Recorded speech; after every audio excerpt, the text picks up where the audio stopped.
பாடுவோம். ஆமே உன்னதரே உம்மையை ஆராதிப்பேன். துதிக்கு பாத்திரரே பாடுவோம். எந்தன் துணையாளரே துதிக்கு பாத்திரரே எந்தன் துணையாளரே. ஆபத்து காலத்தில் அடைக்கலமே ஆதரவே எந்தன் அனுகூலமே. ஆமே ஆபத்து காலத்தில் ஆதரவே எந்தன் அனுகூலமே. யெகோவா சாலோம் நீரே எந்தன் சமாதானமே. பாடுவோம். ஆமென். யெகோவா சாலோம் நீரே எந்தன் சமாதானமே. நித்திய மகிழ்ச்சி எனக்கு தந்தி சஞ்சலம் தவிப்போம். ஆமே நித்திய மகிழ்ச்சி சஞ்சலம் தவிப்போம். உம்மை ஆராதனை செய்கிறோம். உம்மை ஆராதனை செய்கிறோம். படுவோம் படுவோம். உம்மை ஆராதனை செய்கிறோம். ஆமே ஆராதனை செய்கிறோம். படுவோம் படுவோம். உன்னதரே உயர்ந்தவரே உம்மையை ஆராதிப்பே. ஆமே ஆமே ஆமே. உன்னதரே உயர்ந்தவரே உம்மையை ஆராதிப்பே. யெகோவா சம்மா நீரே படுவோம். என்னோடு இருப்பவரே நம்மோடு இருக்கிற தேவன் யெகோவா சம்மா நீரே. ஆமே ஆமே. என்னோடு இருப்பவரே படுவோம். என்ன வந்தாலும் கலங்கிடனே அப்பாயே என்னோடு இருப்பதனால் உம்மை ஆராதனை ஆராதிப்போம். அம்மே உம்மை ஆராதனை செய்கிறோம். ஆமே நாமே உம்மை ஆராதனை செய்கிறோம். அல்லேலூயா. உம்மை ஆராதனை உன்னதரே உயர்ந்தவரே உம்மையை ஆராதிப்பே. ஆமே ஆமே ஆமே. உன்னதரே உயர்ந்த தேவனை ஆராதிப்போம். யெகோவா நிசி நீரே எந்தன் ஜெயக்கொடியே. படுவோம் படுவோம். யெகோவா நிசி நீரே எந்தன் ஜெயக்கொடியே. மனமகிழ்ந்து பாடிடுவே மகிமையாய் நீ வெற்றி சிறந்தே. ஆமே மனமகிழ்ந்து பாடிடுவே மகிமையாய் நீ வெற்றி சிறந்தே. உம்மை ஆராதனை செய்கிறோம். உம்மை ஆராதனை செய்கிறோம். ஆராதிப்போம். உம்மை ஆராதனை செய்கிறோம். உம்மை ஆராதனை செய்கிறோம். உன்னதரே உயர்ந்தவரே உம்மையை ஆராதிப்பே. ஆமே நாமே நாமே. உன்னதரே உயர்ந்தவரே உம்மையை ஆராதிப்பே. எல்லா கரங்களை தட்டி அப்பாவே. இன்று கண்ட எகிப்தியனை என்றுமே இனி காண்பதில்லை. இன்று கண்ட எகிப்தியனை என்றுமே இனி காண்பதில்லை. இஸ்ரவேலை காக்கும் தேவன் உறங்கவில்லை தூங்கவில்லை. இஸ்ரவேலை காக்கும் தேவன் உறங்கவில்லை தூங்கவில்லை. தண்ணீரை நீ கடக்கும் போது கண்ணீரை அவர் துடைத்திடுவார். கடக்கும் போது கண்ணீரை அவர் துடைத்திடுவார். வெள்ளம் போல சற்று சொல்லுவோம், ஆவியால் கொடியே. ஆமென் ஆமென். வெள்ளம் போல சற்று வந்தால் ஆவியால் கொடியேற்றிடுவார். இஸ்ரவேலை காக்கும் தேவன் உறங்கவில்லை, பாடுவோம் ஆமென். இஸ்ரவேலை காக்கும் தேவன் உறங்கவில்லை, தூங்கவில்லை. கசந்த மாறா மதுரமாகும், வசந்தமாயன் வாழ்க்கை மாறும்.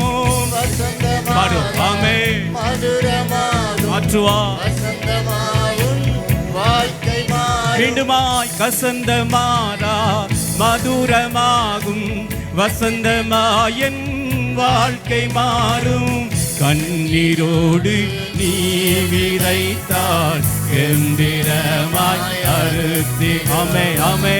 கண்ணீரோடு நீ விதைத்தால் கெம்பிரமாய் அறுத்தி. சொல்லுவோம் ஆமென். இஸ்ரவேலை காக்கும் தேவன் உறங்கவில்லை, தூங்கவில்லை. வாதையந்தன் கூடாரத்தை அணுகமலே காத்திடுவார். சொல்லுவோம், அறிக்கை செய்வோம். அணுகமலே காத்திடுவாய். வாதையந்தன் கூடாரத்தை அணுகமலே காத்திடுவார். பாதையிலை காக்கும்படிக்கு தூதர்களை அவர் அனுப்புகிற தேவன். ஆமென். தூதர்களை அனுப்பிடுவார். இஸ்ரவேலை காக்கும் தேவன் உறங்கவில்லை, தூங்கவில்லை. ஆமென். இஸ்ரவேலை காக்கும் தேவன் உறங்கவில்லை, தூங்கவில்லை. சோர்ந்து போன உனக்கு அவர் சத்துவத்தை அளித்திடு. பாடுவோம். சோர்ந்து போன உனக்கு அவர் சத்துவத்தை அளித்திடுவார். கோரமான புயல் வந்தாலும் போதகத்தால் நம்மை தேற்றுகிற தேவன். ஆமென்.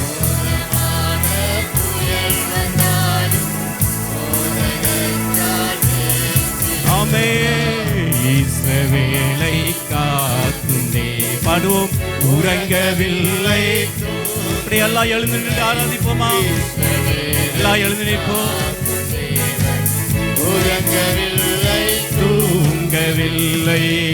இஸ்ரவேலை காக்கும் தேவன் உறங்கவில்லை, தூங்க. பாடுவோம் பாடுவோம். இஸ்ரவேலை உறங்கவில்லை, தூங்கவில்லை. வாதையந்தன் கூடாரத்தை அணுகமலே காக்கிற தெய்வம். ஆமே. கூடாரத்தை அணுகமலே காத்திடுவார். பாதையிலே காக்கும்படிக்கு தூதர்களை. ஆமே ஆமே ஆமே. பாதையிலே காக்கும்படிக்கு தூதர்களை அனுப்பிடுவார். இஸ்ரவேலை காக்கும் தேவன் உறங்கவில்லை, தூங்கவில்லை. இஸ்ரவேலை காக்கும் தேவன் உறங்கவில்லை. பலன் கொடுக்கிறவர் சோர்ந்து போன எனக்கு அவர் சத்துவத்தை அளித்திடுவார். ஒருவேளை சோர்ந்து போய் வந்திருக்கீங்களா? பாடலை பாடுகின்ற வேளையிலே சத்துவத்தை கொடுப்பார். கோரமான புயல் வந்தாலும் போதகத்தால் தேற்றிடு. பாடுவோம். கோரமான புயல் வந்தாலும் போதகத்தால் தேற்றிடுவார். இஸ்ரவேலை காக்கும் தேவன் உறங்கவில்லை. இஸ்ரவேலை காக்கும் தேவன் உறங்கவில்லை.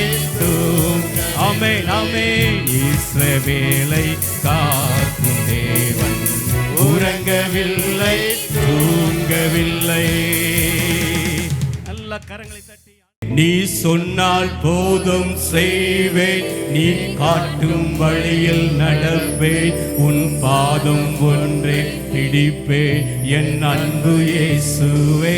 பாடுவோம். நீ சொன்னால் போதும் செய்வேன், நீ காட்டும் வழியில் நடப்பேன், உன் பாதம் ஒன்றை பிடிப்பேன் என் அன்பு இயேசுவே. ஆராதனை இயேசுவுக்கே, ஆமென். ஆராதனை இயேசுவுக்கே, ஆமென். ஆராதனை இயேசுவுக்கே, ஆராதனை இயேசுவுக்கே. நீ சொன்னால் போதும் செய்வேன், நீ காட்டும் வழியில் நடப்பேன், உன் பாதம் ஒன்றை பிடிப்பேன் என் அன்பு இயேசுவே. நீ சொன்னால் போதும் செய்வேன், நீ காட்டும் வழியில் நடப்பேன், உன் பாதம் ஒன்றை பிடிப்பேன் என் அன்பு இயேசுவே. கடல் மீது நடந்திட்ட உன் அற்புத பாதங்கள் எனக்கு முன்னே செல்வதால் எனக்கில்ல கவலை. காற்றையும் கடலையும் அதட்டிய உன் அற்புத வார்த்தைகள் எந்த துணையாய் நிற்பதால் எனக்கு இது கவலை. சத்தமாய் காற்றையும் கடலையும் அதட்டிய உன் அற்புத பாதைகள் நமக்கு முன்னே எனக்கு முன்னே நிற்பதால் எனக்கு என்ன கவலை. காற்றையும் கடலையும் அதட்டிய உன் அற்புத வார்த்தைகள் எந்த துணையாய் நிற்பதால் எனக்கு இது கவலை. ஆராதனை இயேசுவுக்கே, ஆராதனை இயேசுவுக்கே, ஆராதனை இயேசுவுக்கே. ஆராதிங்க கண்களை மூடி. ஆராதனை இயேசுவுக்கே. நீ சொன்னால் போதும் செய்வேன், நீ காட்டும் வழியில் நடப்பேன், உன் பாதம் ஒன்றை பிடிப்பேன் என் அன்பு இயேசுவே. நீ சொன்னால் போதும் செய்வேன், நீ காட்டும் வழியில் நடப்பேன், உன் பாதம் ஒன்றை பிடிப்பேன் என் அன்பு இயேசுவே. பாதையெல்லாம் அந்தகாரம் சூழ்ந்து கொண்டாலும் படுவோம், பாதை காட்ட நேசருண்டு பயமே இல்லையே. மீண்டுமான் பாதையெல்லாம் அந்தகாரம் சூழ்ந்து கொண்டாலும், ஓ பாதை காட்ட நேசருண்டு பயமே இல்லையே. சொல்லுவோம். பார்வோன் சேனை தொடர்ந்து வந்து சூழ்ந்து கொண்டாலும், சொல்லுவோம் பாதுகாக்க நேசருண்டு பயமே இல்லையே. பாடுவோம். பாதையெல்லாம் அந்தகாரம் சூழ்ந்து கொண்டாலும், பாதை காட்ட நேசருண்டு பயமே இல்லையே. பார்வோன் சேனை தொடர்ந்து வந்து சூழ்ந்து கொண்டாலும், நம்மை பாதுகாக்க பாதுகாக்க கர்த்தருண்டு பயமே இல்லையே. அவருக்கு ஆராதனை இயேசுவுக்கே. கரங்களை அசைத்து ஆமென். ஆராதனை இயேசுவுக்கே. நல்லா சொல்லுவோம். ஆமென். ஆராதனை இயேசுவுக்கே. ஆமென். ஆராதனை இயேசுவுக்கே. சொல்லுவோம். நல்ல கரங்களை தட்டி. நீ சொன்னால் போதும் செய்வேன், நீ காட்டும் வழியில் நடப்பேன், உன் பாதம் ஒன்றை பிடிப்பேன் என் அன்பு இயேசுவே. நீ சொன்னால் போதும் செய்வேன், நீ காட்டும் வழியில் நடப்பேன், உன் பாதம் ஒன்றை பிடிப்பேன் என் அன்பு இயேசுவே. அப்படி பாடுவோமா?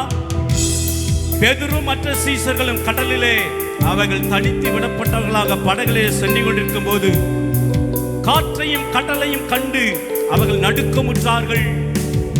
ஆண்டவர் அவருடைய வேதனை அறிந்தார், வந்தார், படகிலே அமர்ந்தார்.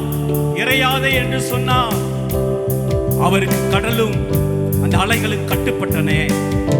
நம்முடைய வாழ்க்கையிலும் அந்தகார இருள் சூழ்ந்து கொண்டிருக்கிற வேளையிலே ஆண்டவரை நோக்கி நாம் கூப்பிடுகின்ற பொழுது பாதை தெரியவில்லையே என்று சொல்லுகிற நேரமெல்லாம் இதுதான் பாதை, இதிலே நடவுங்கள் என்று சொல்லி நமக்கு வழிகாட்டுகிறவர், நம்மை பாதுகாத்து நடத்துகிறவர், நம்ம துணையாய் நிற்கிற தேவன். நல்ல கரங்களை தட்டி கர்த்தரை மகிமைப்படுத்துவோமா? எங்களுக்கு துணையாய் வருகிற தேவனே. பாதையெல்லாம் அந்தகாரம் சூழ்ந்து கொண்டாலும் ஓ பாதை காட்ட நேசருண்டு, பயமே இல்லை. மறுபடியும் பாடுவோம். பாதையெல்லாம் அந்தகாரம் சூழ்ந்து கொண்டாலும் ஓ பாதை காட்ட நேசருண்டு, பயமே இல்லையே. பார்வோன் சேனை தொடர்ந்து வந்து சூழ்ந்து கொண்டாலும் பாதுகாக்க நேசருண்டு, பயமே இல்லையே. பார்வோன் சேனை தொடர்ந்து வந்து சூழ்ந்து கொண்டாலும் என்னை பாதுகாக்க கர்த்தருண்டு, பயமே இல்லையே. ஆராதிப்போம். ஆராதனை இயேசுவுக்கே, ஆராதனை இயேசுவே. ஹல்லேலூயா, ஆமென், ஆமென். ஆராதனை, ஆராதனை. ஓ ஆமென். கரங்களை உயர்த்தி கண்களை மூடி தேவனை ஆராதிங்க. ஆமென், ஆமென். உமக்குத்தான் ஆண்டவரே. ஆராதனை இயேசுவுக்கே. அப்பா நாங்கள் ஆராதிக்கிறோம் அப்பா. ஆராதனை இயேசுவுக்கே. மீண்டுமாய் ஆராதனை இயேசுவுக்கே.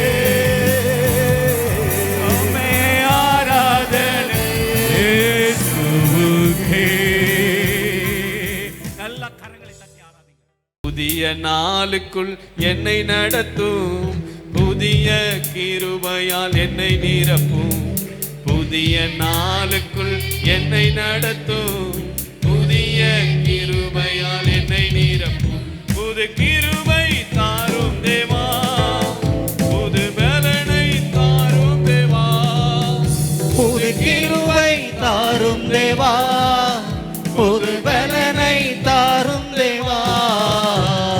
புதிய நாளுக்குள் என்னை நடத்தும், புதிய கிருபையால் என்னை நிரப்பும். புதிய நாளுக்குள் என்னை நடத்தும், புதிய கிருபையால் என்னை நிரப்பும். ஆரம்பம் அற்பமானாலும் முடிவு சம்பூர்ணமா, ஆரம்பம் அற்பமானாலும் முடிவு சம்பூர்ணமா. குறைவுகள் நிறைவாகட்டும், குறைவுகள் நிறைவாகட்டும்.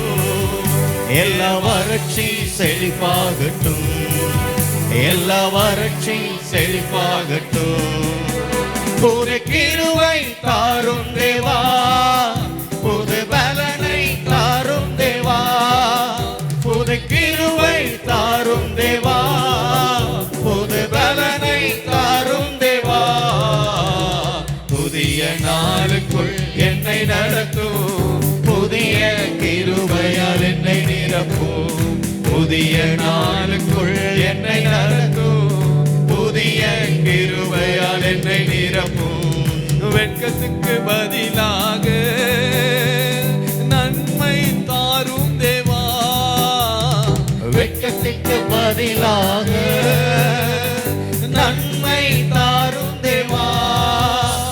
என் கண்ணீருக்கு பதிலாக எங்கள் கண்ணீருக்கு பதிலாக ஆனந்த களிப்பை தாரும் தேவா, ஆனந்த களிப்பை தாரும் தேவா, புது கிருபை தாரும் தேவா, புது பலனை தாரும் தேவா, புது கிருபை தாரும் தேவா, புது பலனை தாரும் தேவா, புதிய நாளுக்குள் என்னை நடத்தும், புதிய கிருபையால் என்னை நிரப்பும். ஆமென். புதிய நாளுக்குள் என்னை நடத்தும், புதிய கிருபையால் என்னை நிரப்பும். சவால்கள் சந்தித்திட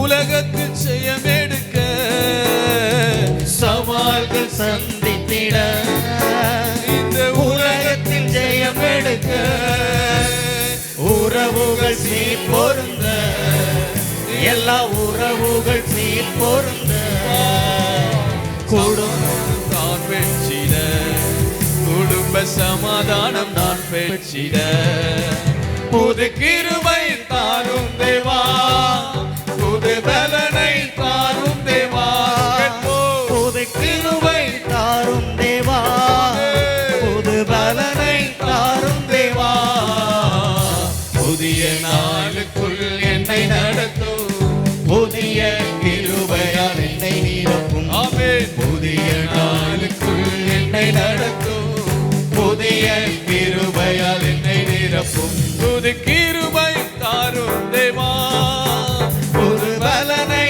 தாரும் தேவா, புது கிருபை தாரும் தேவா, புது பலனை தாரும் தேவா, புதிய நாளுக்குள் என்னை நடத்தும், புதிய கிருபையால் என்னை நிரப்பும். புதிய நாளுக்குள் என்னை நடத்தும், புதிய கிருபையால் என்னை நிரப்பும். நல்ல கரங்களை தட்டி ஆண்டவரே. மலை போல துன்பம் என்னை சூழ்ந்த போதும், அதை பனி போல உருகிட செய்பவரே, மலை போல துன்பம் என்னை சூழ போது, அதை பனி போல உருகிட செய்பவரே, கண்மணி போல கண்மணி போல என்னை காப்பவரே, உள்ளங்கையில் பொறிந்தென்னை நினைப்பவரே, கண்மணி போல் என்னை காப்பவரே, உள்ளங்கையில் பொறிந்தென்னை நினைப்பவரே, நீர் போதும் என் வாழ்விலே, என் இயேசையா நீர் போதும் என் வாழ்விலே, நீர் போதும் என் வாழ்விலே, என் இயேசையா நீர் போதும் என் வாழ்விலே. பலவீன நேரம் உன் கிருபை எனக்கு போதும், உன் பலவீனத்தில் என் பலன் தருவேன் என்றே. பலவீன நல்லா வாயில திறந்து என் கிருபை எனக்குப்பா, உங்க கிருபை தாங்கப்பா. பலவீனத்தில் என் பலன் தருவேன் என்றே, நிழல் போல என் வாழ்வில் வருபவரே, விலகாம துணை நின்று காப்பவரே, நிழல் போல என் வாழ்வில் வருபவரே, விலகாமல் துணை நின்று காப்பவரே, நீர் போதும் என் வாழ்விலே, என் இயேசையா நீர் போதும் என் வாழ்விலே, இயேசையா நீர் போதும் என் வாழ்விலே, என் இயேசையா நீர் போதும் என் வாழ்விலே. தாய் போல தேற்றி, தந்தை போல ஆற்றி, தோள் மீது சுமந்திடும் என் இயேசையா, தாய் போல தேற்றி, தந்தை போல ஆற்றி, தோள் ஏசையா உம்மை போல புரிந்து கொள்ள யாரும் இல்லை, உம்மை போல அரவணைக்க யாரும் இல்லை, உம்மை போல புரிந்து கொள்ள யாரும் இல்லை, உம்மை போல அரவணைக்க யாரும் இல்லை. உள்ளத்தின் ஆழத்திலிருந்து நீர் போதும் என் வாழ்விலே ஏசையா, நீர் போதும் என் வாழ்விலே. நீங்க போதும், நீர் போதும் என் வாழ்விலே. அவர் மாத்திரமே ஏசையா, ஆண்டவரே போதும் என் வாழ்விலே. தாய் போல பாசம், தந்தை போல நேசம், ஒரு தோழன் போல சுருந்திக் கொண்ட என் ஏசையா. சொல்லுவோம். ஒரு தாய் போல பாசம், தந்தை போல நேசம், ஒரு தோழன் போல சுரிந்து கொண்ட என் ஏசையா.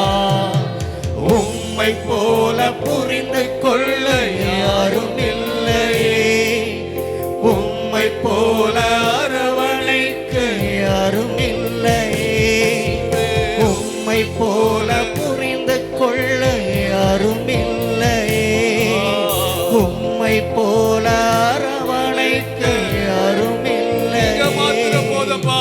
நீர் போதும் என் வாழ்விலே என் ஏசையா, நீர் போதும் என் வாழ்விலே.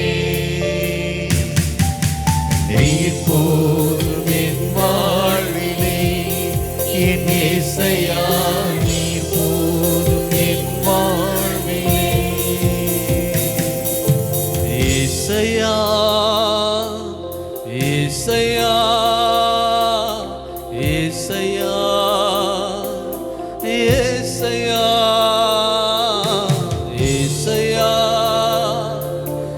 ஏசையா. அன்பா கூப்பிடுங்க. ஏசையா, ஏசையா, ஏசையா, ஏசையா, ஏசையா, ஏசையா. நீர் போதும் என் வாழ்விலே ஏசையா, நீர் போதும் என் வாழ்விலே. நீர் போதும் என் வாழ்விலே. அவர் மாத்திரம்தான், அவர் மாத்திரம்தான் நம்மை பாதுகாத்து நடத்த முடியும். சபையை வாயில திறந்து சொல்லுங்க. உம்மை போல புரிந்து கொள்ள யாரும் இல்லை, உம்மை போல அரவணைக்க யாரும் இல்லை, உம்மை போல புரிந்து கொள்ள யாரும் இல்லை, உம்மை போல அரவணைக்க யாரும் இல்லப்பா. நீர் போதும் என் வாழ்விலே. ஏசையா, ஏசையா, நீர் போதும் என் வாழ்விலே. நீர் போதும் என் வாழ்விலே. ஏசையா, நீர் போதும் என் வாழ்விலே.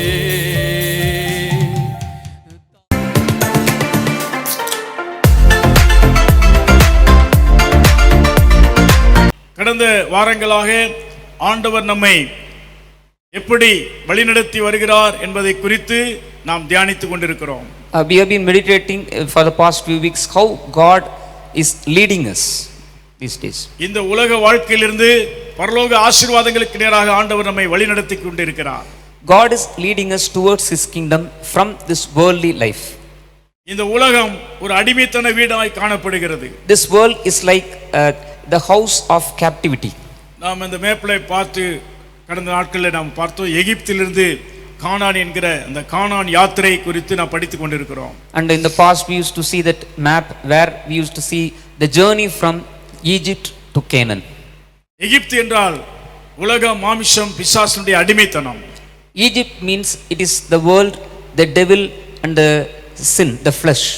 கானான் என்றால் அது ஆசீர்வாதமான ஒரு வாழ்க்கை, கானான் என்பது வாக்குத்தத்த தேசம். Canaan means it is a life of blessing, it is a land of promise. இந்த இந்த மேப்பில் வரைபடத்தில் இந்த டிவியில பார்க்குறீங்க, இடது பக்கம் கார்னர்ல எகிப்து போடப்பட்டிருக்கிறது. You can see that on the map on the TV. The left side corner you can see Egypt. Right side கார்னர்ல மேலே கானான் என்று அங்கே The போடப்பட்டிருக்கிறது. right side corner, top corner, you can see the land of Canaan. இடையிலே அவர்கள் 40 வருஷமாய் பாளையம் இறங்கின இடங்களிலே முக்கியமான சில இடங்கள் குறிப்பிடப்பட்டிருக்கிறது. In between the 40 years where and all they encamped, some important places are recorded there. ஒவ்வொன்றும் நம்முடைய வாழ்க்கையின் ஆவிக்குரிய அனுபவங்களை குறிக்கிறதா இருக்கிறது. And each and every place indicates some spiritual experience in our life. நாம் எந்த அளவுக்கு ஆவிக்குரிய அனுபவத்தை பெற்றுக்கொள்கிறோமோ அந்த அளவுக்கு ஆவிக்குரிய ஜீவியத்திலே அந்த பரம கானானுக்கு நேராக நாம் யாத்திரை செய்து கொண்டிருக்கிறோம் என்று அர்த்தமாக இருக்கிறது. So the meaning is how long we are getting different types of spiritual experience, and we are towards the journey towards this the Lord's kingdom. எகிப்திலிருந்து வழிநடத்தப்படுவதற்கு, விடுதலையாக்குவதற்கு மற்றும் கானானுக்கு நேராய் வழிநடத்தப்படுவதற்கு 3 நபர்கள் நமக்கு தேவையாய் இருக்கிறார்கள். In order to be delivered from the land of Egypt and to be led towards the land of Canaan, we need 3 people. ஒன்று மோசே. First is Moses. இந்த மோசே ஆண்டவராய் இயேசு கிறிஸ்துவுக்கு ஒப்பனையாய் காணப்படுகிறார். Moses symbolizes the Lord Jesus Christ. இயேசு கிறிஸ்துவின் கீழாக அவர் கைக்குள்ளான ஆடுகளாக நாம் இருக்க வேண்டும். We must be the flock of sheep under the hand of the good shepherd, the Lord Jesus அவரே Christ. நல்ல மேய்ப்பர். He is the good shepherd. நாம் அவர் கைக்குள்ளான ஆடுகளாய் இருக்கிறோம் என்று சங்கீத புத்தகத்திலே நாம் வாசிக்கிறோம். In the book of Psalms we read that we are the flock of his hands. ஆகவே சங்கீதம் 95 நாம் வாசிக்கிறது போல, when we read from Psalm 95, 8ஆம் வசனம், 7ஆம் வசனம், Psalm 95 verse 7, அவர் நம்முடைய தேவன், for he is our God, நாம் அவர் மேய்ச்சலின் ஜனங்களும், and we are the people of his pasture, our கைக்குள்ளான ஆடுகளுமாமே, and the sheep of his hand. இன்று அவருடைய சத்தத்தை கேட்பீர்களாகில், Today if we will hear his voice, வனாந்திரத்திலே கோபமூட்டின போதும், harden not your heart as in the provocation, சோதனையால் நடந்தது போல உங்கள் இருதயத்தை கடினப்படுத்தாதேயுங்கள். and as in the day of temptation in the wilderness. ஆண்டவருடைய சத்தத்தை கேட்டு நாம் நடக்க வேண்டும். இஸ்ரவேல் ஜனங்களோ 40 வருஷமாய் அவருடைய ஆண்டவரை கோபப்படுத்தினார்கள். We must listen to the word of God and walk accordingly, but the people of Israel, they disappointed God for 40 years. 100ஆம் சங்கீதத்திலேயும் 3வது வசனத்திலே வாசிக்கிறோம். We can read from Psalm 100 verse 3. கர்த்தரே தேவன் என்று அறியுங்கள், Know ye that the Lord he is God. நாமல்ல அவரே நம்மை உண்டாக்கினார். It is he that hath made us and not we ourselves. நாம் அவர் ஜனங்களும் அவர் மேய்ச்சலின் ஆடுகளுமா இருக்கிறோம். We are his people and the sheep of his pasture. ஆகவே அவர் கைக்குள்ளான ஆடுகளாய் இருக்க வேண்டும். We must be the sheep of his hand. மோசேயை போல இயேசு நமக்கு இருக்கிறார். Like Moses, the Lord Jesus Christ is for us. இயேசு கிறிஸ்து ஒருவரே ஒரு மனிதனுடைய பாவத்திற்கு பரிகாரம் செய்தவர்.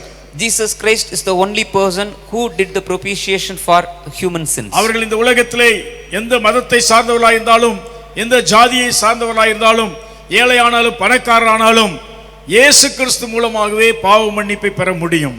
Whoever in this world, whether whichever religion, whichever race a person may be belong to, but they can get the repentance only through the blood of Lord Jesus ஏனென்றால் Christ. இயேசு கிறிஸ்து மாத்திரமே அந்த பாவ பரிகாரத்தை சிலுவிலே செய்து முடித்திருக்கிறார். Because he was the one who actually did the amendment for the sins on the cross.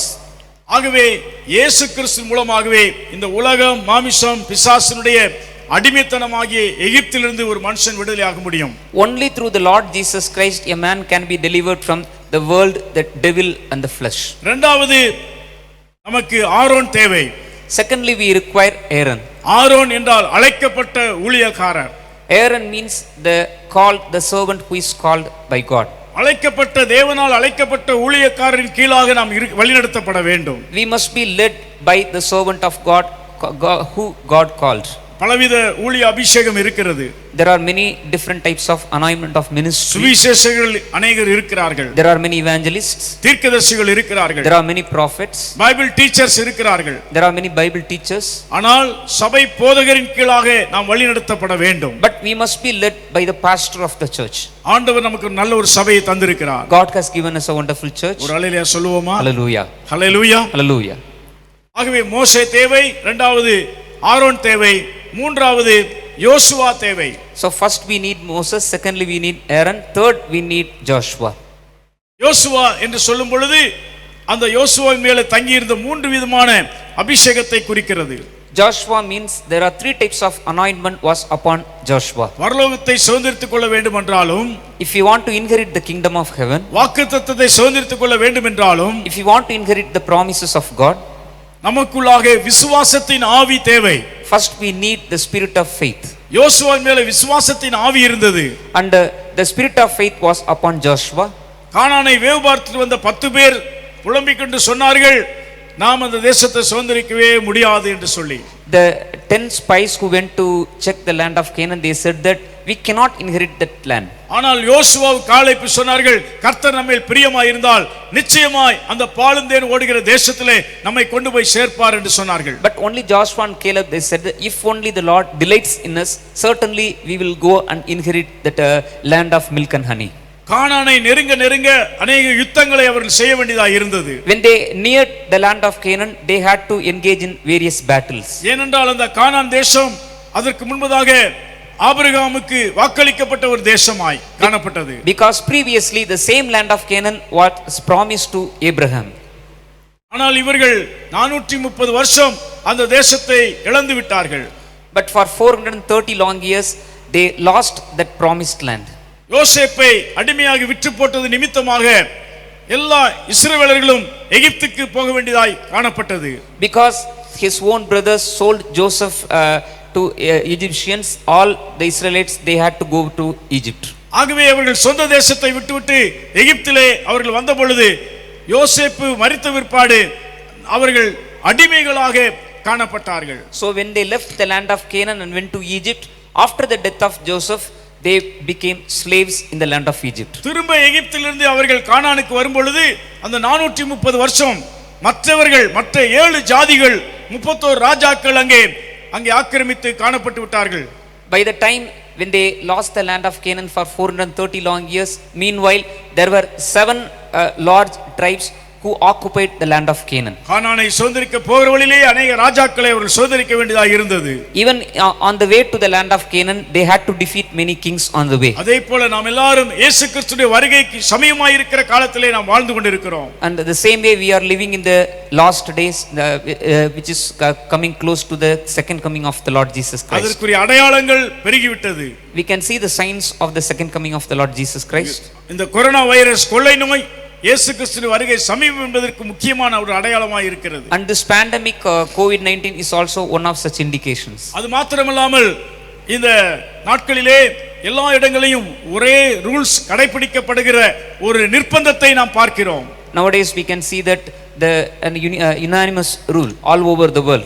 Universally we have a single rule these days. அந்த அறிவிப்பை உலகம் முழுவதும் கடைபிடிக்க வேண்டியதாய் நாம் காணப்படுகிறோம். And we are forced to follow the same rules all over the world. கட்டாயம் mask அணிந்து கொள்ள வேண்டும். All should compulsorily wear mask.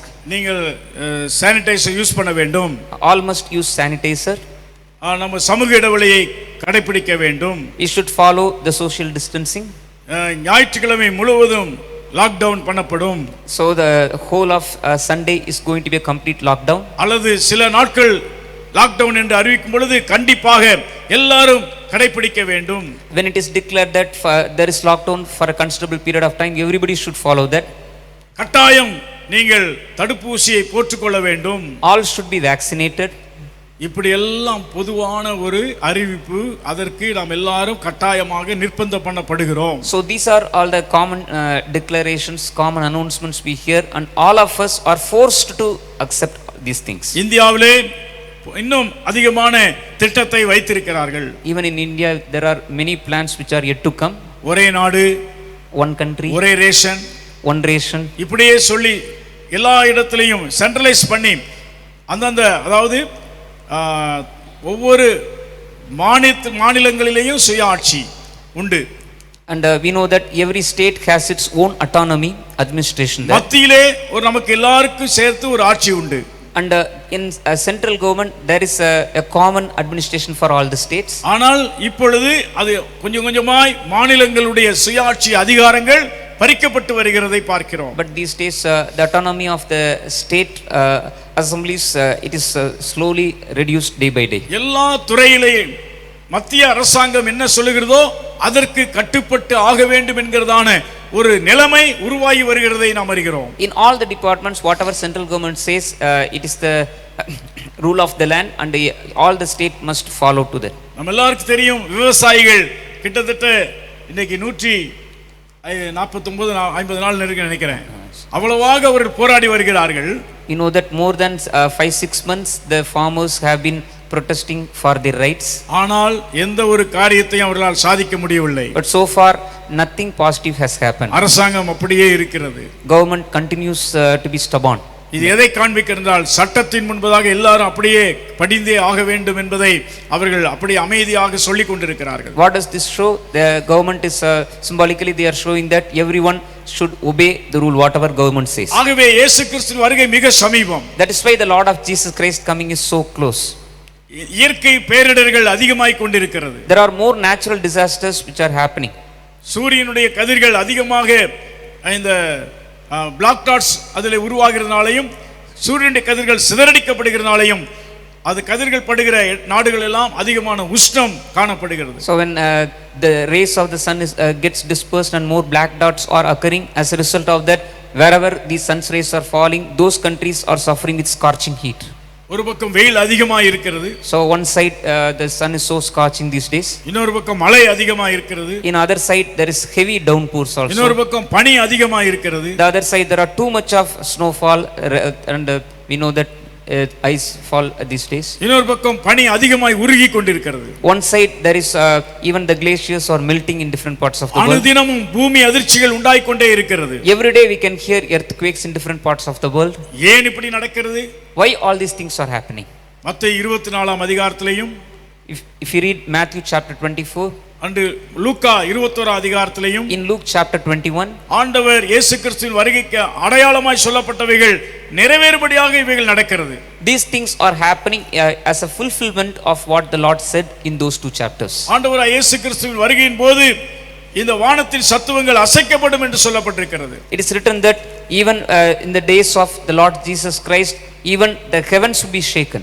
லூக்கா 21:25 வாசிக்கிறோம். When we read from Luke chapter 21 verse 25, சூரியனிலும் சந்திரனிலும் நட்சத்திரங்களிலும் அடையாளங்கள் தோன்றும். and there shall be signs in the sun and the moon and in the stars. பூமியின் மேலுள்ள ஜனங்களுக்கு தத்தளிப்பும் இடுக்கண்ணும் உண்டாகும். And upon the earth distress of nations. சமுத்திரமும் அலைகளும் முழக்கமாய் இருக்கும். The sea and the waves uproaring. வானத்தின் சத்துவங்கள் அசைக்கப்படும். Even the heavens will be moved. ஆதலால் பூமியின் மேல் ஒரு ஆபத்துகளுக்கு பயந்து எதிர்பார்த்திருக்கிறதுனால மனுஷனுடைய இருதயம் சோர்ந்து போகும். Men's hearts failing them for fear and for looking after those things which are coming to the earth. இன்றைக்கு அதுதான் நடந்து கொண்டிருக்கிறது. These things are happening today. கொரோனாவின் நிமித்தமாக சிலர் பயந்தே செத்து போகிறார்கள். There are people who die out of fear for coronavirus. Corona ஒரு சளி எப்படி நமக்கு பிடிக்கிறதோ அதே போலதான் அது பற்றிக் கொள்கிறது. Coronavirus is like a normal common cold which causes phlegm in our body, the same way it is affecting us. நல்ல ஹீட்டான அந்த ஸ்டீம் பாத் அல்லது அந்த ஆவி பிடிச்சு நம்ம அவிதமாக இருந்தால் அந்த கிருமி செத்து போகும்னு சொல்கிறார்கள். And it is said that if we are using that steam treatment easily we can get rid of the coronavirus. சைனாவிலே அவர்கள் குக்கர் மேலே அந்த வெயிட் வைக்கிற இடத்துல அந்த சிலிண்டர் ஒரு டியூப்பை வாங்கி மாட்டி உள்ளே அந்த ஆவி பிடிக்கிறதுக்குரியதான சில பச்சிலைகளை போட்டு அவங்க ஆவி பிடிச்சு அதிலே சுகமானார்கள் சொல்கிறார்கள். And in China traditionally the same thing in like a cooker what we use the same with the help of cooker they are getting that steam treatment and they are getting healed. Steam பாத் எடுக்கறாங்க. They are taking steam bath also. அந்த cooker மூலமா steam பாத் எடுக்கறாங்க. They are taking steam bath with the help of that cooker also. ஆனால் அந்த கிருமியை வைரஸை விட்டுவிட்டால் நுரையீரலை அழித்து விடுகிறது என்று சொல்கிறார்கள். But if that virus managed to enter our lungs, it can destroy our lungs. அப்புறம் இப்போ அதிகமாக இந்த மரணம் நேரிடுகிற காரணம் அவருடைய வாழ்க்கையில பயம் வந்து விடுகிறார். மரண பயம் வந்ததினாலேயே முதிர் வயதுள்ளவர்கள், பிளட் பிரஷர் உள்ளவர்கள், சுகர் வியாதி, மற்ற பலவிதமான வியாதி உள்ளவர்கள், வயோதிபர்கள் அதை மனதிலே தாங்கிக் கொள்ள முடியாதபடி பயந்து போகிறார்கள். And these days many old people who have diabetes, who have blood pressure problem, out of fear they are unable to bear that problem, and out of fear many are dying these days. என்ன நடக்குமோ என்ற ஒரு எதிர்பார்ப்பு, பயம். They are very anxious due to the anxiety. What will happen? Many of them they are dying these Luca days. 21:26 அதான் அப்படியே எழுதி இருக்கிறார் ஆண்டவர். The same thing is written in Luke chapter 21 verse நடக்க 26. போறதுனால பயந்து எதிர்பார்த்திருக்கிறதுனால அவங்க இருதயம் சோர்ந்து போகும். Men's hearts failing them for fear. Depression, அதிகமான அந்த டிப்ரஷன் உண்டாகிறது. Even these days lot of depression people have. மன அழுத்தம் உள்ளவர்கள் இந்த தேசத்திலே பெருகிவிட்டார்கள். In our country there are many people who have depression these days. ஏன் தெரியுமா? பாசமா பழகினவர்களை இந்த கொரோனா வைரஸ் என்ன செய்கிறது? தனிமைப்படுத்தி விடுகிறது. The reason is the people who are very dear ones, the dear ones, they are separated because of this pandemic. யாருமே வந்து விசாரிக்க முடியாது. And those days if anyone is quarantined, others cannot visit those people. ஆகவே அன்பு தணிந்து போகிறது. That is why the love is also subsides these பயம் days. அதிகமாகிறதுனால விசுவாசமும் அடிபட்டு போய் விடுகிறது. And because there is increase in fear, the faith is also gone. மனுஷனுடைய இருதயம் சோர்ந்து போய் விடுகிறது. And a human heart becomes distressed. அப்படின்னா என்ன? நரம்பு தளர்ச்சிகள், மன தளர்ச்சி உண்டாகி விடுகிறது. And that means they get into more nervous disorders these days. அது நிமித்தம் அதிகமான மரணங்கள் நடக்கிறது. That's why many deaths are also happening these days. யூடியூப்ல ஒருத்தர் காட்டினாங்க, அது எப்படி உண்மையா என்ன தெரியல. ஒருத்தர் உயிருக்கு போராடி கொண்டிருக்கிறாரு, மூக்கு பிடிச்சி அமுக்கியே என்ன சாகடிக்கிறாங்க. And in YouTube one particular video happened to see, but whether it is true or not we do not know. One person was killed by strangulated. இவங்க இருந்து என்ன செய்ய, உயிர் வாழவும் முடியாது, அதனால சீக்கிரம் செத்து போனா நல்லதுன்னு சொல்லி சாகடிச்சிடுறாங்க. And people, those who are around that patient, they killed the man because you are hereafter you are you have no chance of surviving, so better you die now itself. ஒருவேளை அது என்னன்னு கேட்டா அது கருணை கொலைன்னு சொல்லிடுவாங்க. And they called us euthanasia, mercy killing they are calling like that. போராடிக்கிட்டே இருக்கிறாரு, பாவம், அவர் ஏன் அவஸ்தைப்படணும், அவஸ்தை இல்லாமலே செத்து போனா நல்லது, அதனால கருணை கொலை செஞ்சிருன்னு சொல்லி அப்படிப்பட்ட காரியங்கள் நடக்கிறதை பார்க்கிறோம். So these days because this man is suffering too much, let him be killed through mercy killing. That's what ஆகவே they are. இயேசுவின் வருகை சமீபமாய் இருக்கிற நாட்களிலே, So the Lord Jesus Christ coming is so near these days. பரம கானான் சமீபமாய் இருக்கிற நாட்களிலே, The days of eternal Canaan is very close to us these days. யோசுவாவை போல காணப்பட வேண்டும். Let us look like Joshua. விசுவாசத்தின் ஆவி உடையவர்களாய் இருக்க Let வேண்டும். us have the spirit of faith these days. வேதத்தை அதற்கு தான் எழுதி கொடுத்திருக்கிறார். That is why the Lord has given us this word in our நமக்குள்ள hands. விசுவாசம் இருந்தால் பயம் ஓடியே போய்விடும். If we have the faith, all the fear will be away. விசுவாசம் இருந்தால் மன தைரியமாய் இருக்கும். If we have a faith, certainly we have that confidence. நாம் சூழ்நிலையை பார்க்கும் பொழுது நாம் மனம் தளர்ந்து விடுவோம். And if we don't have faith, we lose heart by seeing the circumstances. மனுஷர்களை பார்க்கும் பொழுது சில நேரங்களில் நமக்கு மன தளர்ச்சி உண்டாகிவிடும். By seeing our fellow humans, sometimes we lose heart. என்னை விசாரிக்க யாருமே இல்லையே, There is no one to look after me. என் வாழ்க்கையில ஏன் இப்படி நடந்தது, Why these things happen in my எனக்கு ஏன் life? இந்த சூழ்நிலை, Why this kind of situation I என்றெல்லாம் face? மறுபடி என்ன அவனுடைய வாழ்க்கையில மன தளர்ச்சி உண்டாகிவிடும். When we think about this continuously, automatically we feel distressed. ஆனால் யார் என்னை கைவிட்டாலும் இயேசு என்னை கைவிட மாட்டார் என்று சொல்லுகிறவர்களுக்கு மன தைரியம் உள்ளவர்களாய் இருப்பார்கள். But those who say that whoever forsakes me, my Lord will not forsake me, those people they have confidence and பெற்ற courage. தாயை தன் பாலகனை மறந்தாலும் நான் உன்னை மறப்பதில்லை என்று சொன்னவர் என்னை நினைத்திருக்கிறார் என்று சொல்லுகிறவர்களுக்கு தைரியம் உண்டாயிருக்கும். Even the mother who bore the child, even if she forsakes also, I will not forsake. That's what the Lord said. If we remember the truth, then certainly we will not feel disheartened. இதோ உலகத்தின் முடிவு வரைந்தமும் சகல நாட்களிலும் நான் உன்னோடு கூட இருக்கிறேன் என்று சொன்னவர் என்னோடு கூட இருக்கிறார் என்று அறிக்கை பண்ணி விசுவாசிக்கிறவர்களுக்கு மன தைரியம் உண்டாயிருக்கும். Those who declare saying that the Lord who said that I will be with you till the end of the days of this earth, so such people they have the confidence and courage, ஆகவே faith. நீங்கள் நானும் அப்படிப்பட்ட விசுவாசத்தின் ஆவியை உடையவர்களாய் இருக்க வேண்டும். So let us have that kind of spirit of faith in our life. ஒரு ஆமென் சொல்ல மாட்டீங்களா? Amen. ஹல்லேலூயா. Hallelujah. இந்த விசுவாசத்தை அனல் மூட்டி எழுப்புவதற்காகத்தான் இந்த வேதத்தை எழுதி கொடுத்திருக்கிறார். God wants to edify our faith. For that purpose only this Bible is given in our hands. யாருடைய வாழ்க்கையில விசுவாசத்தை சார்ஜ் பண்ணிக்கொள்ள முடியும் என்றால் வேதத்தை தியானிக்கிறவருடைய வாழ்க்கையில விசுவாசம் சார்ஜ் பண்ணப்பட்டு கொண்டே இருக்கும். Who can charge their faith in their life? Those who are meditating upon the word of God continuously. Hallelujah. Hallelujah. Hallelujah. Hallelujah. யோசுவாவின் மேலே விசுவாசத்தின் ஆவி மாத்திரமல்ல ஞானத்தின் ஆவி அவனுக்குள்ளாய் இருந்தது. Joshua not only had the spirit of faith but he also had spirit of wisdom. நாம் உபாகமத்தின் புத்தகத்திலே கடைசி அதிகாரத்திலே நாம் அதை வாசிக்கிறோம். We can read about that in the last chapter of Deuteronomy. யோசுவா 34ஆம் அதிகாரம் Joshua chapter 34 9ஆம் வசனம். verse 9, it says like that. மோசே நூனின் குமாரனாகிய யோசுவாவின் மேல் தன் கைகளை வைத்ததினால் அவன் ஞானத்தின் ஆவியினால் நிறையப்பட்டான். And Joshua the son of Nun was full of the spirit of wisdom, for Moses had laid his hands upon him. இஸ்ரவேல் புத்திரர் அவனுக்கு கீழ்ப்படிந்து கர்த்தர் மோசேக்கு கட்டளையிட்டபடியே செய்தார்கள். And the children of Israel hearkened unto him and did as the Lord commanded Moses. ஒரு leadership anointing அவன் மேல இருந்தது. And there was a leadership anointment was upon Joshua. நீங்கள் நானும் சிறு குழந்தையா இருக்க வேண்டிய நாட்கள் அல்ல. These are the days where we cannot be like small children. மற்றவர்களை வழிநடத்த வேண்டும். We are supposed to lead others to Christ. மற்றவர்களை தைரியப்படுத்த வேண்டும். We are supposed to strengthen others. மற்றவர்களை உற்சாகப்படுத்த வேண்டும். We are supposed to encourage others. Hallelujah. Hallelujah. Hallelujah. Hallelujah. யோசுவா இந்த இஸ்ரவேல் ஜனங்கள் எல்லாரையும் அவன் வழிநடத்தக்கூடிய அளவிலே அவனை அவிதமாய் ஞானத்தினால் நிறைத்திருந்தார். God filled Joshua with the spirit of wisdom so that he could lead the people of Israel. அது மாத்திரமல்ல, அங்க வாசிக்கிறோம் யோசுவா 1ஆம் அதிகாரம் 6வது வசனத்திலே சொல்லும் பொழுது, பலங்கொண்டு திடமனதாயிரு, இந்த ஜனத்தின் பிதாக்களுக்கு நான் கொடுப்பேன் என்று ஆணையிட்ட தேசத்தை நீ இவர்களுக்கு பங்கிடுவா என்று சொல்கிறார். Not only that, in Joshua chapter 1 verse 6 God said like that, be strong and of good courage, for unto this people shall thou divide for an inheritance the land which I swear unto their fathers to give them. அதே போல நீங்கள் யோசுவாவின் புத்தகத்தை படித்து பார்ப்பீர்கள் என்றால் அவன் தேசத்தை சுதந்தரித்து அந்த 12 கோத்திரத்திற்கும் இந்தந்த பகுதி என்று சொல்லி இதுவரைக்கும் உங்கள் எல்லையாயிருக்கும், இதிலிருந்து இதுவரைக்கும் உங்கள் எல்லையாயிருக்கும் என்று சொல்லி 12 கோத்திரங்களுக்கும் அப்பமே நினைச்சுதான் பிளாட்டை போட்டு அவன் எல்லைகளை குறித்து அவன் அவிதமாய் பங்கிட்டான் என்பதை பார்க்கிறோம். If you read the entire book of Joshua, we can read that Joshua, as God said, he not only inherited the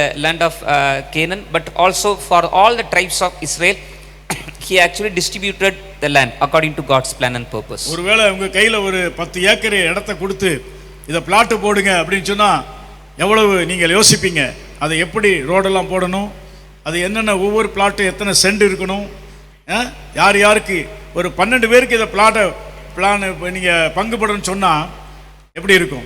அதுல 12 பேர் என்ன செய்வாங்க, எனக்கு முன்னால தான் தரணும், எனக்கு என்ன செய்ய கூடாது, கடைசியில கொடுக்க கூடாது அப்படிம்பாங்க. அப்ப யோசுவா அவ்வளவு பிரச்சனைகளை அவன் சந்தித்திருக்க முடியும். If you are given 5 acres of land and you are asked to separate for 12 people, and how difficult it would be for you to share among 12 people, because different people they ask for different sites, all those things.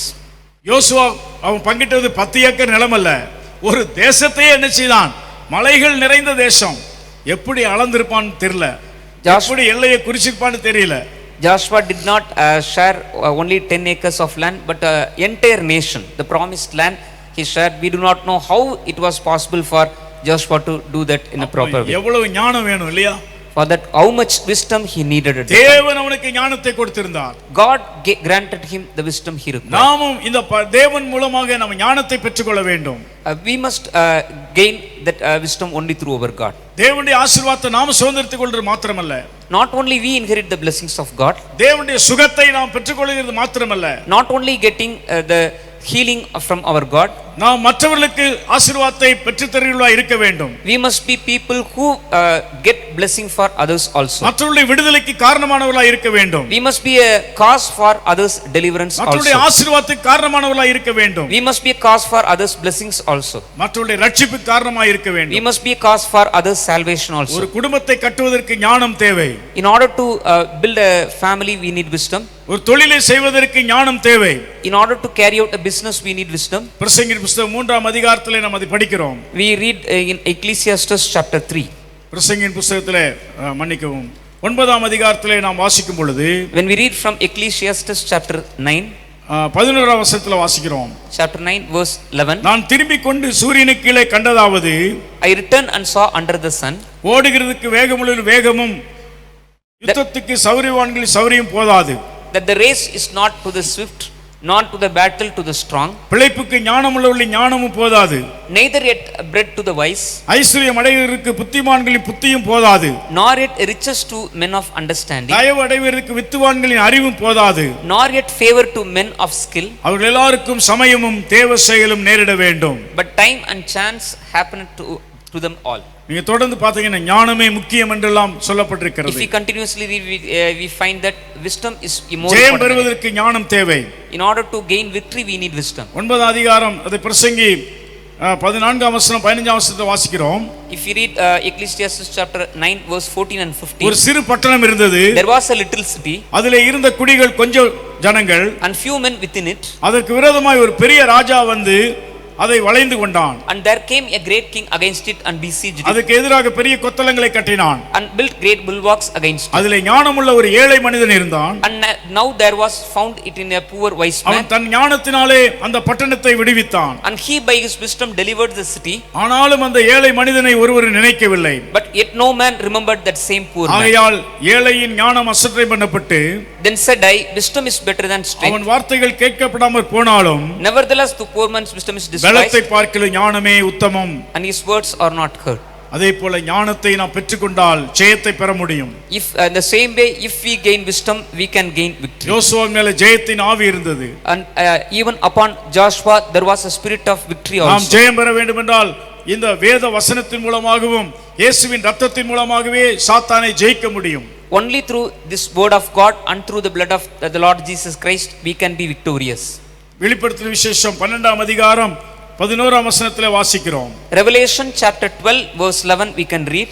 மரணம் நேரிடுகிறாய் இருந்தாலும் அதற்கு தப்பும்படி தங்கள் ஜீவனையும் பாராமல் ஆட்டுக்குட்டியின் இரத்தத்தினாலும் தங்கள் சாட்சியின் வசனத்தினாலும் அவனை ஜெயித்தார்கள். And they overcame him by the blood of the lamb and by the word of their testimony, and they loved not their lives unto the death. இயேசு கிறிஸ்துவின் இரத்தத்தினாலும் இந்த சாட்சியின் வசனம் என்றால் வேத வசனத்தை அறிக்கை பண்ணுவதனாலும் நாம் ஜெயம் பெற முடியும். We can be victorious through the blood of the Lord Jesus Christ and by the word of the testimony. That means by declaring the word of God.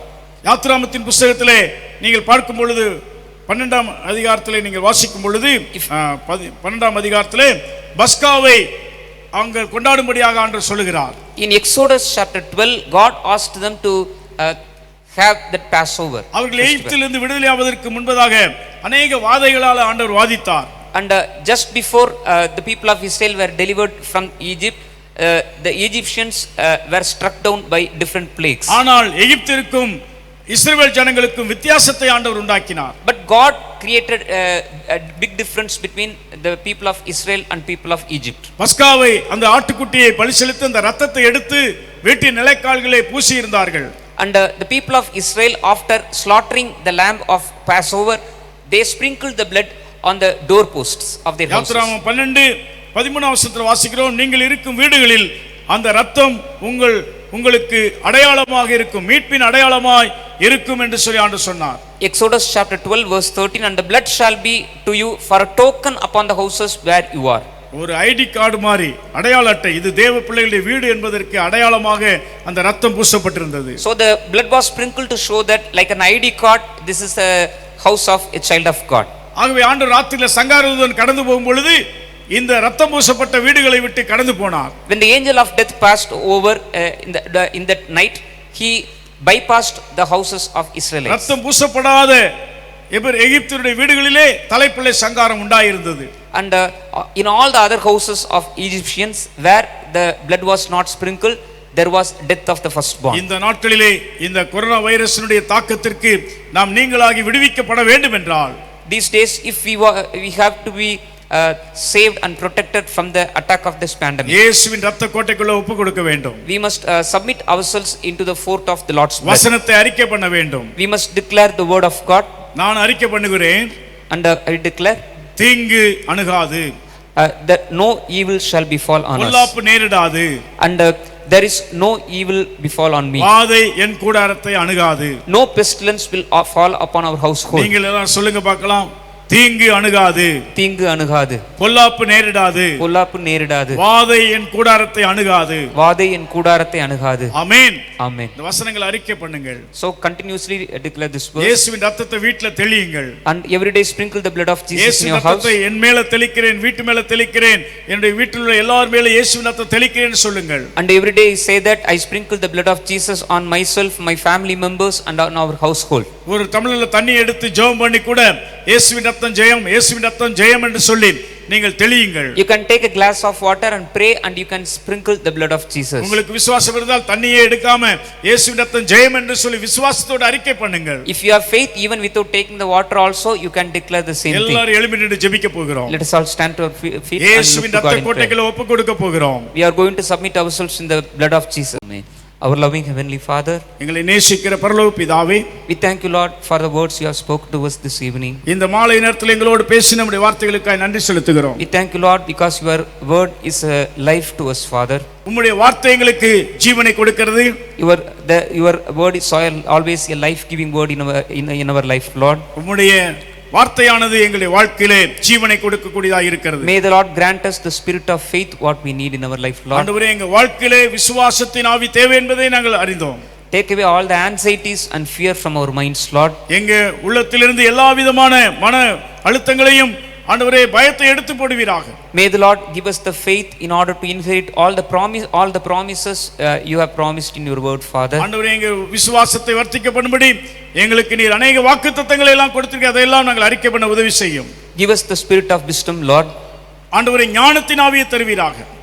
In order to carry out all your will according to your purpose, grant us your wisdom this evening, Father. ஆண்டவரே, இந்த மாலையிலேயும் ஆண்டவரே உம்முடைய நோக்கத்தின்படியாக ஆண்டவரே எங்களுக்கு நீர் உம்முடைய ஞானத்தை தந்திருக்கிறீர். Help us not to lean on our own wisdom and understanding, but help us to lean on your wisdom, Father. எங்களுடைய சொந்த ஞானத்திலே நாங்கள் நடக்காதபடி உம்முடைய அந்த பரம ஞானத்தில் நடக்க எங்களுக்கு உதவி செய்யும். May the Lord grant us the spirit of victory, Father. எங்களுக்கு ஜெயத்தின் ஆவியை தருவீராக. Help us not to rely on our own strength to defeat the devil, Lord. சாத்தானை தோல்வியடைச் செய்வதற்கு எங்கள் சொந்த பலத்திலே நாங்கள் நிற்காதபடி எங்களை காத்துக்கொள்ளும். May the Lord help us to remember that there is always victory in the blood of Jesus Christ. இயேசு கிறிஸ்துவின் இரத்தத்துக்குள்ளாக எங்களுக்கு ஜெயம் எப்பொழுது உண்டு என்பதை நாங்கள் விசுவாசிக்க உதவி செய்யும். Help us to remember that we can be victorious through your word, Father. உம்முடைய வசனத்தின் மூலமாகவே ஜெயம் உண்டு என்பதை நாங்கள் அறிக்கை பண்ண எங்களுக்கு கிருபை செய்யும், உதவி செய்யும். Help us to give more time for the meditation of your word in our life, Lord. எங்களுடைய வாழ்க்கையில உம்முடைய வேதத்தை அதிகமாய் தியானிப்பதற்கு நேரத்தை ஒதுக்க உதவி செய்யும். Help us to give more time for prayer in our personal lives, Father. எங்களுடைய தனிப்பட்ட வாழ்க்கையிலே அதிகமாக ஜெபிப்பதற்கு எங்களுக்கு உதவி செய்யும். May the Lord bless each and every child of yours who gathered this evening in your presence, இந்த மாலை வேளையிலே கூடி வந்த ஒவ்வொருவரையும் நீர் ஆசீர்வதியும். May thy presence go in front of each and every one of us, Lord. ஆண்டவரே, எங்கள் ஒவ்வொருவருக்கும் முன்பதாக உம்முடைய சமூகம் முன் சொல்வதாக. Bless the servant who spoke these words to us this evening. இந்த மாலை வேளையில் உம்முடைய வசனத்தை பேசின உம்முடைய தாசனை ஆசீர்வதிப்பீராக. May the Lord give your strength and your health to your servant, Lord. ஆண்டவரே, உம்முடைய ஊழியக்காரருக்கு நீர் உதவி செய்யும், அவருக்கு நீர் வேண்டிய கிருபைகளை தாரும். May the Lord make him a channel of blessing to many, Father. அநேக மக்களுக்கு ஆசீர்வாதத்தின் வாய்க்காலாய் திகழ உதவி செய்யும். Let your words ring in our mind and heart throughout this week, Father. இந்த வாரம் முழுவதும் உம்முடைய வசனம் எங்களுடைய உள்ளத்திலே ஆண்டவர் துணித்துக் கொண்டிருக்க பண்ணும். In Jesus precious name we pray. இயேசுவின் விலையேறப்பட்ட நாமத்தில் ஜெபிக்கிறோம் நல்ல பிதாவே. Amen. Amen. May the love of our heavenly Father, the grace of our Lord Jesus Christ and the communion of the Holy Spirit be with you all always. நம்முடைய கர்த்தராகிய இருக்கிற இயேசு கிறிஸ்துவின் கிருபையும் பிதாவாகிய தேவனுடைய அன்பும் பரிசுத்த ஆவியானவருடைய அந்யோன்ய ஐக்கியமும் சமாதானமும் ஆசீர்வாதமும் நம் அனைவரோடு பூமி எங்கு இருக்கிற பரிசுத்தவான்கள் அனைவரோடும் ஆண்டவராகிய இயேசுவின் வருகை மட்டும் நிலைத்திருப்பதாக. ஆமென். என் ஆத்துமாவே கர்த்தரை ஸ்தோத்திரி, என் முழு உள்ளமையுடைய பரிசுத்த நாமத்தை ஸ்தோத்திரி. என் ஆத்துமாவே கர்த்தரை ஸ்தோத்திரி, அவர் செய்த சகல உபகாரங்களை மறவாதே. ஆமென்.